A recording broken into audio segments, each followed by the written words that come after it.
இந்த செய்தியில் இஸ்ரவேலர் எகிப்துக்கு போனதை குறித்து நாம் பார்க்க போகிறோம்.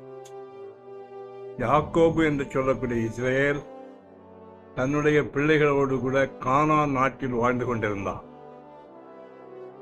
அவர்களில் ஒரு மகனாகிய யோசேப்பை கடவுள் அங்கிருந்து எகிப்துக்கு கொண்டு சென்றார். எகிப்தில் அவன் எகிப்து அரசனுக்கு அடுத்த பதவியில் இருந்தான்.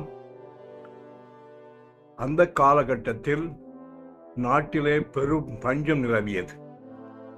எகிப்து தேசத்தில் மட்டும் தானியங்கள் இருந்தது. யோசேப்பு எல்லாருக்கும் படியளந்து கொண்டிருந்தான்.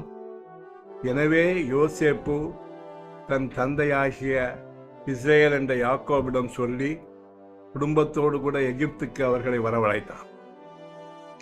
எனவே யாக்கோபு என்று சொல்ல இஸ்ரவேல் தன் பிள்ளைகளோடும் குழந்தை குட்டிகளோடு கூட எகிப்துக்கு கடந்து சென்றான். அங்கு யோசேப்பும் அவனுடைய மனைவி பிள்ளைகளும் இருந்தார்கள்.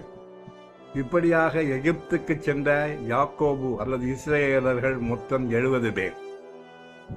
இந்த 70 பேரும் யோசேப்பு காலத்தில் நன்றாக வாழ்ந்து கொண்டிருந்தார்கள்.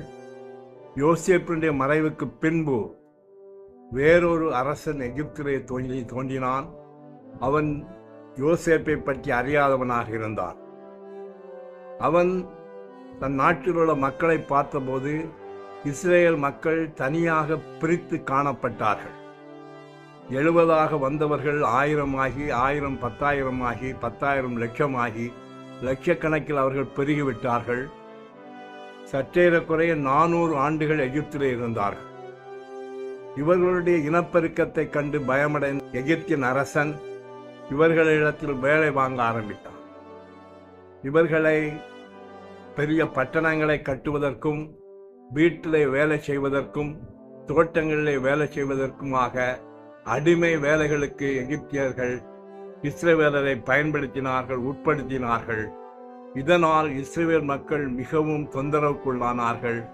மிகவும் அவர்கள் கஷ்டப்பட்டார்கள், பாடுபட்டார்கள், வருத்தப்பட்டார்கள். பொறுக்க முடியாத அளவுக்கு அவர்கள் வேதனைப்பட்டார்கள். இப்படியாக கானான் தேசத்தில் இருந்த இஸ்ரவேலர்கள் எகிப்துக்கு வந்து எகிப்தின் அடிமை வீட்டிலே அடிமைகளாக சேவித்தார்கள் 400 வருடங்களாக. என்னே பரிதாபமான நிலைமை! இதுதான் இஸ்ரவேல் மக்கள் எகிப்துக்கு வந்தது வாழ்ந்ததின் வரலாறு. ஆமேன்.